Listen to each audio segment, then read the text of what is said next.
40 చాలే, 50 చాలే, 60 చాలే అని ఏం చేస్తున్నాం అండి? ఏం చేస్తున్నాం? కాదు, మళ్ళా జన్మ మళ్ళీ వస్తున్నాయి ఇక్కడికి.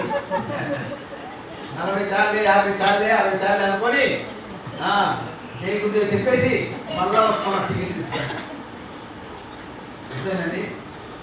మళ్ళీ పరమాత్మ చెప్తున్నాడు, తస్మాత్ సర్వేషు కాలేషు మా మనస్మర యుద్ధచ మయ్యర్పిత మనోబుద్ధి మామే వైశస్య సంశయం. నువ్వు నిత్యము పరమాత్మ యొక్క స్మరణ చేస్తూ ఉంటే ఆ పరమాత్మ యొక్క పరంధామాన్ని అంటే ముక్తిని, మోక్షాన్ని పొందగలుగుతావు అంటున్నాడు. ముక్తి మోక్షం కలిగితే మనం మళ్ళీ ఈ జన్మకు రానక్కర్లా, ఈ భూమి మీద మళ్ళీ రానక్కర్లా. అవునా కదా? కానీ మళ్ళీ మళ్ళీ వస్తున్నామే. ఎందుకని? మనలో స్మరణ లేదు, సరైనటువంటి భక్తి కూడా లేదు. అందుకని మళ్ళా మనం తెలుసుకోవడానికి వస్తున్నాం. తెలుసుకోనైనా మనం సంపూర్ణమైనటువంటి జ్ఞానం పొంది ఇక మనం ఇహపరలోక కైవల్యాలు పొందాలి. ఇదే భగవద్గీతను అందరూ కన పాటించి అరే మనం మళ్ళీ మళ్ళీ జన్మలు వస్తున్నాయి, ఇవి రాకుండా చేసుకోవాలంటే భగవద్గీతను చదవాలి, చదివి పరలోకాన్ని పొందాలి అన్నప్పుడు అందరూ కన్నా అది ఆలోచించినట్లయితే ఇక్కడ జనాభా 190 కోట్లు అవదాము. ఆలోచించండి. పోయిన వాళ్ళు మళ్ళీ వస్తున్నారు కాబట్టి జనాభా పెరుగుతుంది. ఇక్కడ వాళ్ళు పూర్తిగా జ్ఞానం తెలుసుకోక, భగవద్గీత జ్ఞానం తెలుసుకోక అసంపూర్ణంగా వెళ్తున్నారు కాబట్టి తెలుసుకోవడానికి మళ్ళా వస్తున్నారు. ఆల్రెడీ ఉన్నవాళ్ళు సరిపోతే, భూమి చాలకపోతే మళ్ళా వచ్చి పోయిన వాళ్ళు కూడా మళ్ళీ పెట్టిన వస్తున్నారు కదా. దానివల్ల ఏమవుతుంది? 1980లో 60 కోట్ల ఉన్న జనాభా 2024లో ఎంత అయింది? 140 కోట్లు అయింది.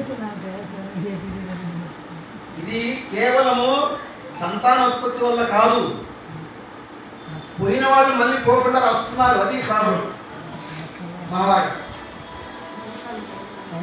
కాబట్టి పోయిన వాళ్ళు పోతూ ఉంటే, పైకి అప్గ్రేడ్ అయిపోతూ ఉంటే, ఇప్పుడు ఫర్ ఎగ్జాంపుల్ ఒక ఆఫీస్లో మెసేంజర్ ఉన్నాడు, క్లర్క్ ఉన్నాడు, సూపరింటెండెంట్ ఉన్నాడు, పెద్ద మేనేజర్ ఉన్నాడు.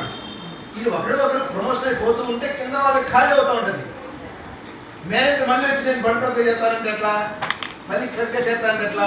జనాభా పెరుగుతుంది. అందువల్ల భగవద్గీత జనాభా పెరుగుదలకు ఒక పరిష్కారం. భగవద్గీత. అంతేకాకుండా విద్యార్థి స్థాయిలో చూసుకున్నట్లయితే విద్యార్థుల్లో ఎలా ఉండాలి? విద్యార్థులు భగవద్గీత పట్టిన వాళ్ళు అహం బ్రహ్మస్మి అని చాటుకోవాలి. భగవద్గీత వాళ్ళ యుక్త వయసు వచ్చేసరికి భగవద్గీతను సంపూర్ణంగా చదివి వాళ్ళు చక్కగా చదువుకుంటే నేను నాలో పరమాత్మ ఉన్నాడన్న స్థాయి ఎదగాలి. నాలో పరమాత్మే కాదు, నేనే పరమాత్మను. ఎవరండి? అది స్త్రీ కానీ పురుషుడు కానీ, వయోభేదము లింగభేదం లేదు ఇక్కడ.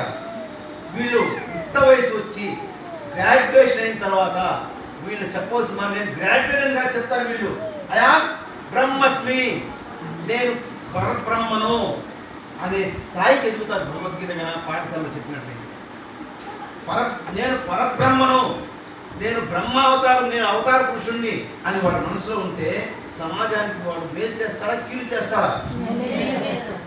ఎంతటి ఉన్నతమైన కార్యమైన చేపడతాడు, శుభకార్యం కళ్యాణకరమైన కార్యాలు చేపడతాడు, సమాజానికి పనికొచ్చేవి, తల్లిదండ్రులకి కుటుంబానికి పనికొచ్చేవి, కాబట్టి దేశానికి పనికొచ్చే కార్యాలు చేస్తాడు.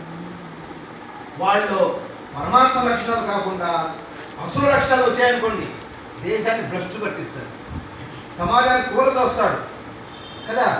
అవినీతి ఎలా పెరుగుతుందంటే ఇటువంటి వాళ్ళతో పెరుగుతుంది. మరి ఇదే కళాశాలలో కన్నా పాఠ్యాంశాలలో ప్రవేశపెడితే వాళ్ళ భవిష్యత్తే మారిపోతుంది.